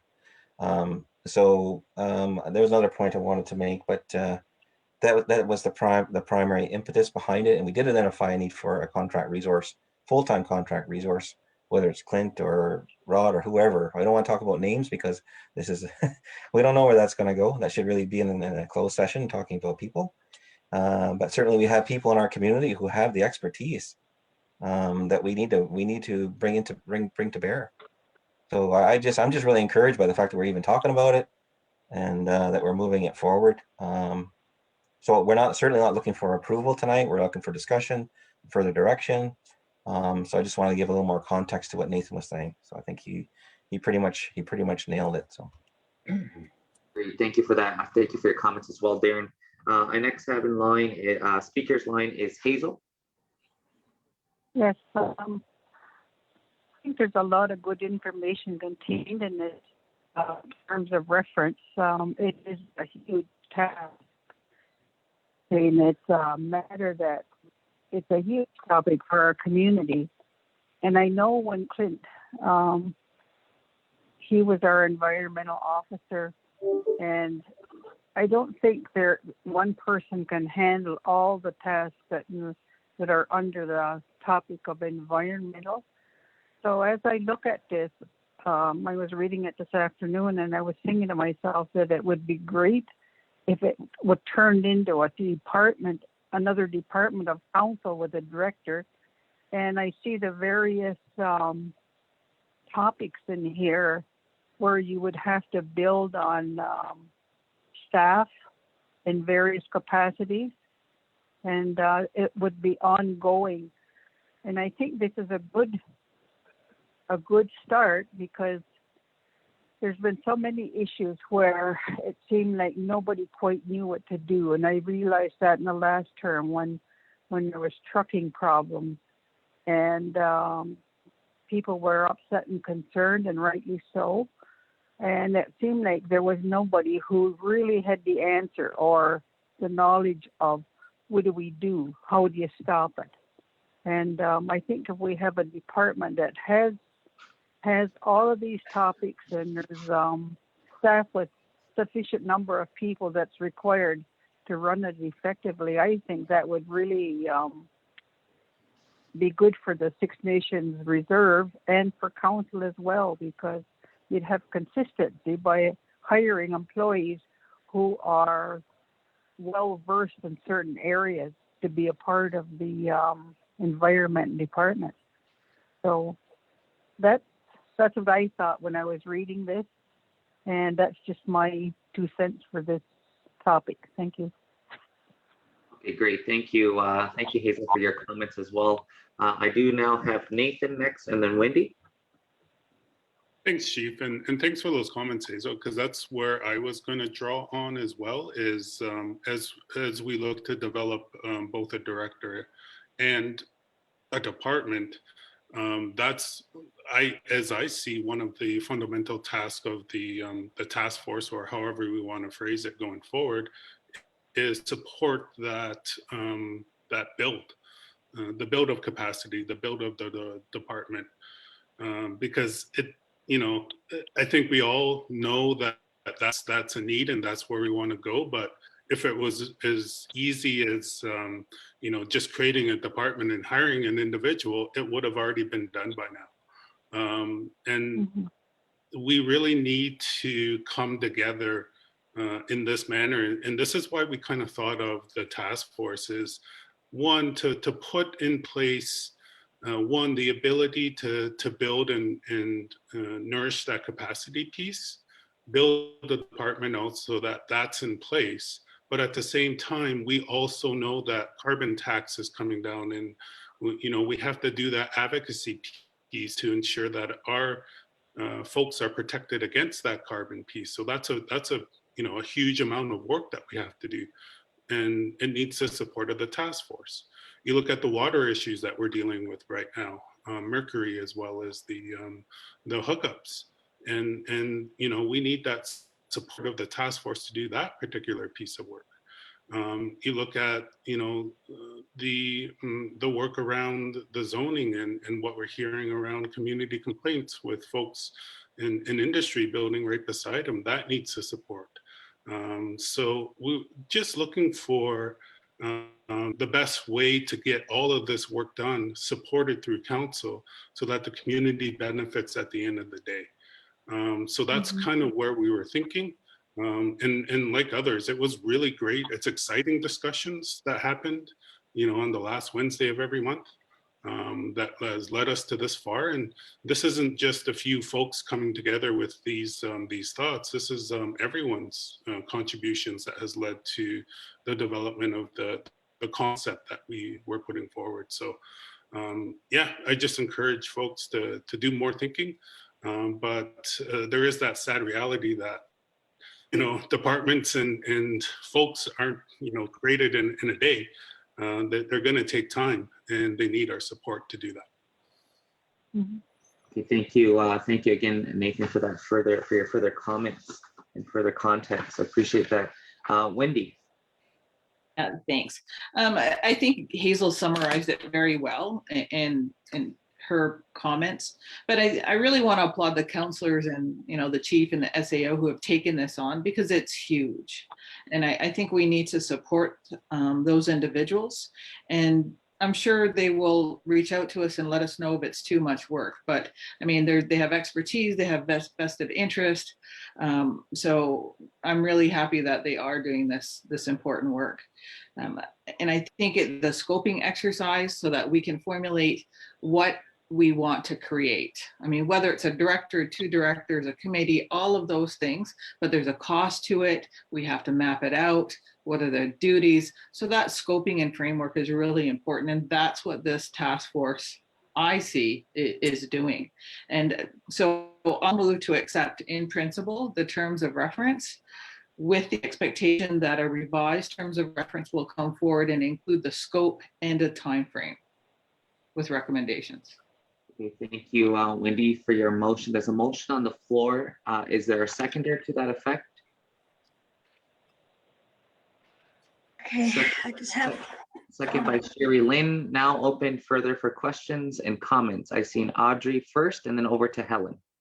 I'd like to see the part in there about the director and all of the other stuff that we mentioned, that that there's analysis done of what people that need to be hired to work with the director, and that it is creating a new department in Six Nations Council, and that it will be basically working. And as I say, this could be like a work plan set out for the person as we go along. But we have been working on this and trying to get a person hired and people hired.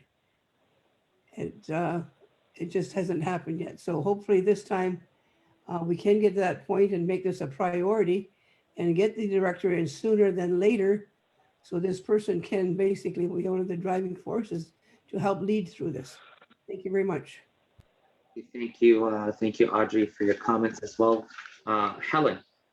Yeah, I support what you guys are doing, but my concern is the immediate needs. I know this is going to take quite a while to do all the stuff that you want to do, but I'm worried about immediate needs and especially the dumping. Summer's coming. We've already had concerns about dumping just a few weeks ago. Darren and I has been dealing with the lady that's concerned about dumping on her property. So those kinds of issues, we need to deal with those like now. We can't wait till all of this gets in place. We were supposed to do dumping guidelines way last year when they were doing things on Mohawk Road. we put a moratorium in there for 3 weeks, we said, till we start looking at dumping guidelines, but we've never done anything about the dumping in the past year. We haven't even looked at guidelines or nothing. We need to get on those now. So if we have to hire someone to do it, then I say we need to do that. Because like I said, summer's coming, dumping's gonna start again. We have nothing in place. I told that lady that there was nothing council could do for her because the people dumped on the property and the man let them do that. So those are the kind of things I'm concerned with, is the immediate needs that we should be addressing. I have no problem with all of this, the way you've got it laid out here. I think it sounds good, but it's not dealing with my immediate needs, and that's what I'm concerned with. Okay, thank you, Helen. Just to further provide some context in relation to some of the comments made, I think that's what exactly in terms of the scope of work to be determined under Audrey. Some of your comments that you've made, I think that's what ultimately still have to come back in terms of that scope.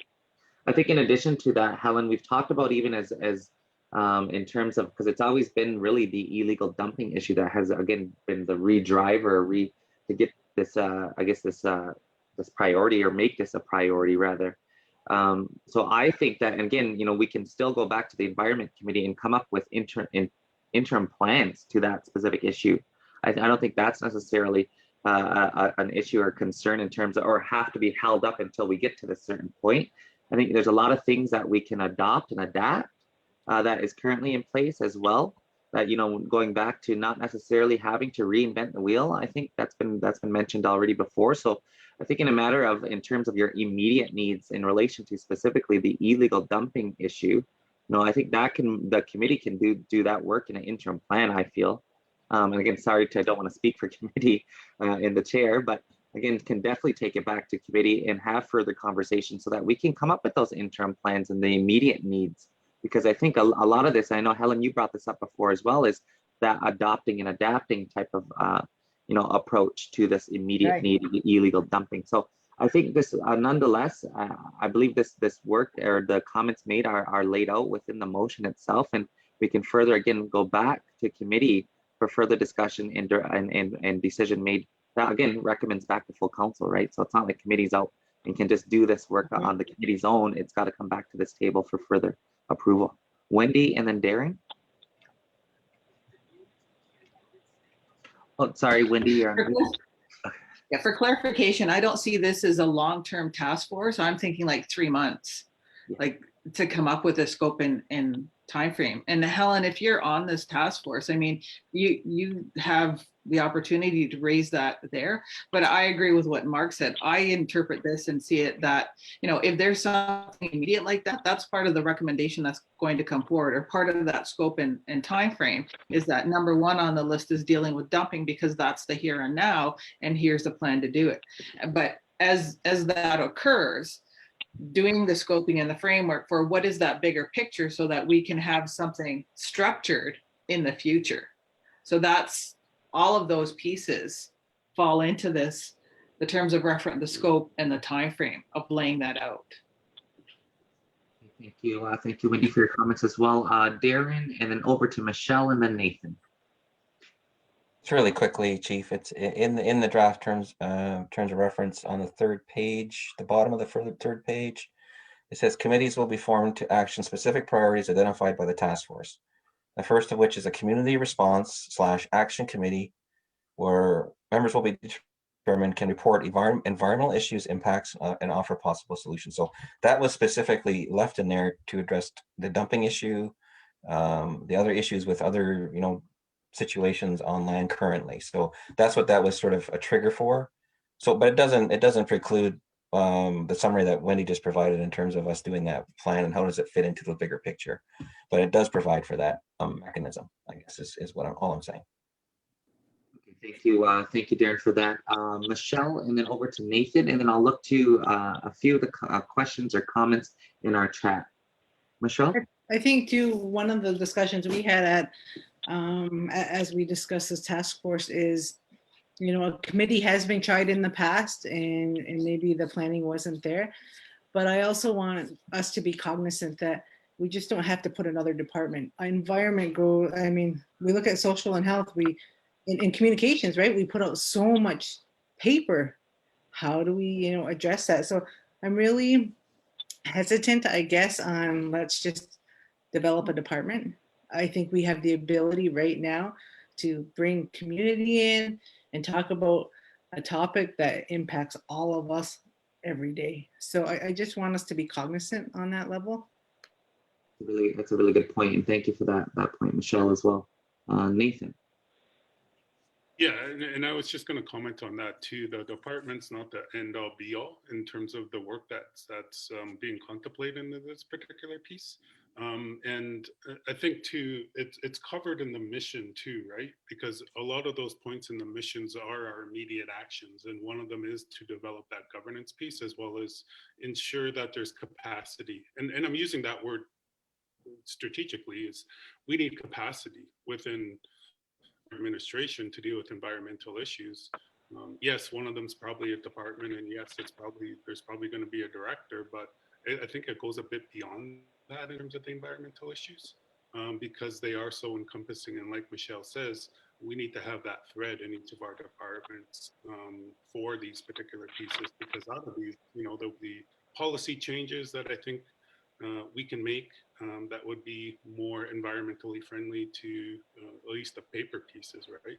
So definitely, and it's a good discussion, but I don't think it should just be focused on a department or an individual or people. This environment thing is a big, huge area where we have an opportunity now that we should not lose, especially with the investments that we could be bringing into the community around this. So I think, and back to Helen's point too, I think we are nimble enough to deal with the immediate issues and also do the creation of these pieces going forward so that there is a backdrop for us on a lot of these pieces. So good discussion. We'll be meeting again at the end of the month. We'll take all these back and looking to Wendy's point around the timeframes and the scoping exercise. That'll be our next task. Definitely go forward with that. But yeah, I think we're in a good spot. Thank you, Nathan, for your comments as well. Again, Wendy has her hand up. Yeah, I really appreciate this because this is broad thinking. This is a strategic approach to really creating a foundation and solidifying environment. I think it's been shaky, so this is a mechanism to do that. So I really appreciate the work that's gone into it. Thank you for that, Wendy, as well. I just really quickly want to touch on a few of the community, either questions or comments really quickly before we vote on the motion. First one I see is, will the community have a say or be able to help formulate the terms of reference for the environmental committee? I mean, I would right away say, of course, yes, we need everyone in this community to help be a part of this, I guess, change and to make, again, our environment back to a priority. So to that end, you know, if you could reach out to our offices, you know, Councillor Nathan is the chair of the environment. Anyway, means that we are looking for community to help formulate all of this work moving forward. Another comment comes in is Eco Education Center. Everything should be sustainable. You know, glass, recycling, composting, no plastic, baskets, hemp industries, passive multi-generation school. Another question coming in, should we be creating policies to lead Canada and the US? Cities are looking to Indigenous communities. They have the funding and administration for greater reach. There's also comments on different resources and links that people are doing the work within environment. Another comment is, I agree, an environmental department is needed to be able to address all environmental issues, examples, soils, soil testings, water. There are a lot of issues that need to be addressed. Again, sorry, and I apologize if we're not able to get to every single comment or question. However, just acknowledging the engagement piece with community. I think this is another good one too, is, you know, I work with the city of Fort Collins, are on Climate Future. Every part of the city is involved, nonprofits, university students, Native nations. There's a lot of allies, grants, and funding. So just a comment on that piece. And just a question on this. What is the definition of environment that is being used? Environment in terms of care and stewardship, or in terms of land use planning? Health and social are often defined as part of environment. So I think that's even reverting back to Michelle, your comment in terms of the broader thinking of environment and really the interconnectedness to the issue itself. So again, just I apologize if there's further engagement or questions or comments from community that would like to be addressed. You can contact our office and find either more direct information to each of our counselors, or myself or the office can point you in the direction to get those questions answered. Or if you'd like to become involved, again, I think our community in as a whole, we need to come together and really get on the same path forward in when it comes to our environment. So I just want to thank community for those comments and questions. There is a motion on the floor. It's been moved and seconded. Are there any further questions or comments in relation to that motion? Darren? Specifically to the motion, I think it's fine motion. I just want to make a comment that this demonstrates the passion and the recognition, acknowledgement that the community can provide. And I think that's part of what we talked about. We talked about live streaming this environmental task force meetings eventually. I mean, that was part of what we talked about doing. So because we got so much richness and so much passion in the community to really shape this. And I think that's the word I want to leave everybody with, is we're shaping. And how appropriate is that when you talk about environment? So I just wanted to just leave that with everybody as my final thought. Thank you. Appreciate your comments, Darren. Thank you so much for that. That being said, it's Melba. It's Melba. Sure, go ahead, Melba. Yes, I certainly agree with a lot of the comments that have been made tonight, and a reminder that, Earth Day, the community is taking part. Turtle Island takes part in that every year. Food sustainability, farmers as well as health. So we're dealing with a lot of these things, but what we're not doing is, sure, we're live streaming and saying, come on, chat, and what do you think? But we're not putting them right on the committees where they should be, where they have a direct say and can certainly pass that on to community members or groups that they belong to, for example. And I do agree with the department. It should be in place. We also have to think in the future for when COVID is allowing us, I guess, to get back to some normalcy here, that a lot of counselors and chief are going to be traveling. You're going to take care of things at the table, which affect us. So we got to think of that too, because you only have so much energy, time, and expertise. Others have the expertise in a lot of these areas. And like Helen said, what are we dealing with now? Dumping, zoning. Look what happened on Third Line in the Bay. We never solved that at all. It's still there, where they're surrounded by these huge buildings. They can't even see out their side windows anymore.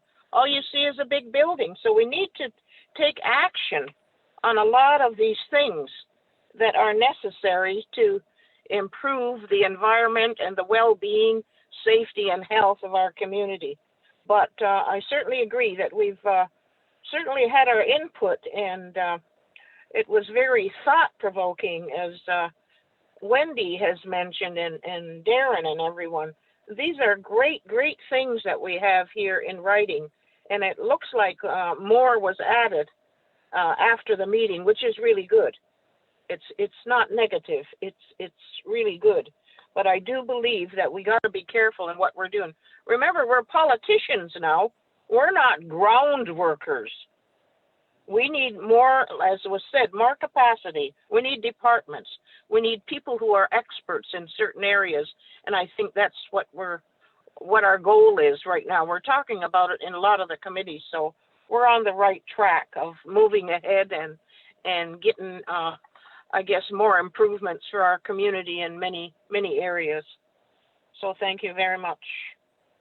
Thank you, Melba, for your comments. Are there any further questions or comments in relation to the motion? Okay, seeing or hearing none, all in favor? Any opposed? Seeing or hearing none, motions carried. Motion to waive second reading. Move. Is there a mover? Or actually, sorry, we don't need second reading on this motion. My apologies. The other piece then that leads us into, again, thank you, council and community for a really good discussion on this issue. I will move into our next item on our agenda, which is scheduling, just really quickly. Tomorrow is our Building and Infrastructure Committee, as well as we're having our business engagement sessions in relation to our announcement that we made this past Friday. So that's just for businesses to join us and to answer any questions or concerns they may have in relation to our initiative that we want to, again, reestablish in relation to the Small Business Relief Fund. So that will take place at 10 a.m. Tomorrow, as well as Thursday. I believe again, the registration, if you are choosing for businesses who are interested, we're asking that you register with Arlene Miracle or Lori Martin by calling either 445-2201, our main office, or emailing them directly. Again, all that information can be found on our latest. I also did an announcement this morning, or this afternoon, sorry, on both of our local radio stations in relation to that. In terms of political updates, I just want to really go and shift over to the new addition that was added, which is the water strategy. So I want to pass this part over to our SAO, Darren Jameson. Okay, thanks, Chief.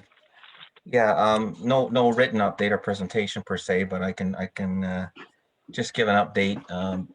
We had a meeting. We've had a couple of meetings, actually, more than a couple, with our consulting team. Some of you recall Amy Licker. She's working with us on this, as well as Stephanie Burnham. And what we're looking at is strategies and with a view to sustainability for water connections for residents of the community. The driver for this originally was the Jordan's Principle funds, and how it could somehow be used and is being accepted in most cases to help support water connections for community residents, for those with children. So that was the impetus for the whole work. There was the immediate need this fiscal year for some dollars to be able to support that, and we've been able to defer those funds for another year, which is good news. But coupled with that is, well, what do we do and how do we prioritize in terms of needs out there? What's the cost going to look like? And marrying the sources and uses of funds with that need. So the team, we met again today, and just to update council, is looking very, very good in terms of a program and for community to apply to get some support for those water connections, and not just related to restricted qualifications under Jordan's Principle, but beyond that. So that's part of what we're looking at, as well as coupled with extension of the water main over time. So a longer term plan. How does that fit into our longer term plan? So I'm quite excited about that work. I asked the team to prepare a briefing note for council within the next 2 weeks and have a full presentation around the middle of April in terms of their recommendations. There's a lot of considerations, as you can probably appreciate, in terms of being fair. How do we set priorities when there's a lot of need out there? Looking at what people are able to afford, looking at grants as well as partial loans, those kinds of scenarios. So we got to look at all of the different options, and like I said, we're marrying it sources and uses of funds, not just Jordan's Principle, obviously, but alternate sources, ISK and others, to look at how do we provide that service to the community. And it's too early to really kind of paint a more detailed picture than that, other than to say that we're sort of just getting to the end of the data collection phase to look, okay, what gaps do we still have outstanding to inform that strategy and that program going forward. But certainly the first phase of the project will be a full presentation, and it'll be for this fiscal year. And then we're looking at doing a second phase to look at what happens beyond that. Because a lot of this has to happen, obviously, during good weather months. And we have Mike Matours on there, Lori Davis Hill's on the team, Arliss is on the team, I'm on the team, obviously. We have Sandy Porter's on the team, we have Karen Baumbury from Housing's on the team. So it's a really good, on our side, working with the consultants. So, and I really view this as a foundational piece for longer term, our more fulsome plan for the community when it comes to infrastructure. So well, I'm really excited about it. It's one of the things that we started just before Christmas, and we put a tight time frame on it because of the urgency around the funding. Luckily, we're able to defer those funds for this year from Jordan's principal for this year into next fiscal. So up until October, roughly, that we be expended, and then go beyond that. And I see Michelle's got her hand up there. She brought an issue that was forwarded where one of our members applied for funds through Jordan's principal and was denied. And just to update you, Michelle, that I followed up with our team here. There is a what do you call it? A dispute mechanism within Jordan's principal. They were shocked that it was denied. So I don't have an answer today, but I can tell you that there's going to be a lot more detail in terms of talking on that specific instance of the application of why was it denied, and there's a very good chance that that decision will be overturned. So I just wanted to give you that update. I don't have an answer specifically yet. I don't want to talk about who it is, obviously, but there has been some good work, and that was right out of our meeting today. So I'll stop there, Chief. Okay, thank you so much, Darren, for providing that verbal update. Now I just want to open up for any questions or comments. Michelle? I appreciate that, Darren, and the team for discussing. I know the individual has not received any communication, so if someone can follow up with her, that would be great. I'm pretty sure they will. They're pretty pissed about it. Okay, thank you. Thank you for that, Darren. Again, more information, a more in-depth presentation. Again, like you had heard in the verbal update, is scheduled hopefully for mid-April to provide again more further context. Is that correct, Darren? That's right, but we will have a briefing note. I asked them to have something before the end of the month, so I would say around towards the beginning of the last week of the month. So I know that's political liaison time probably. We can table it then, or maybe it won't be BNI. It'll probably be there. Okay, great. Thank environment. You. Actually, you know what? It might go to environment, but if environment is too late, we'll bring it to political liaison. Great, that sounds great. Is there any further questions or comments in relation to Darren's verbal update? Okay, I don't think we necessarily need to accept the verbal update or we don't need a motion to that effect. However, we will look to next steps in terms of where we go from here. The next item then, again, I just really want to provide just a quick update. I know we will be having further communication out on vaccinations. I know there's a lot of discussion happening around community, a lot of either misinformation or confusion or things that are happening.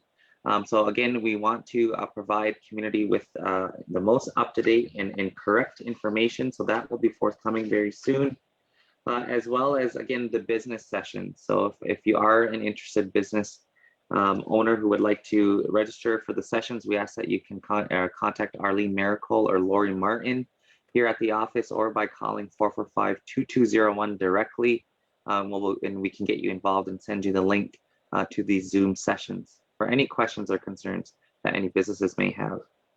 With that being said, then I have no new items for the agenda, and I will then look to a motion to adjourn. Is there a mover? Moved by Wendy. Seconder? Second by Sherry Lynn. All in favor? Any opposed? Seeing none, motion's carried. Thank you so much to our community. Again, our numbers are decreasing, but we still very much must keep our guard up. So please, everyone, stay healthy, stay safe, and we'll continue to provide community with as much information and updates as it becomes available. So Nyawa, and thank you for joining us.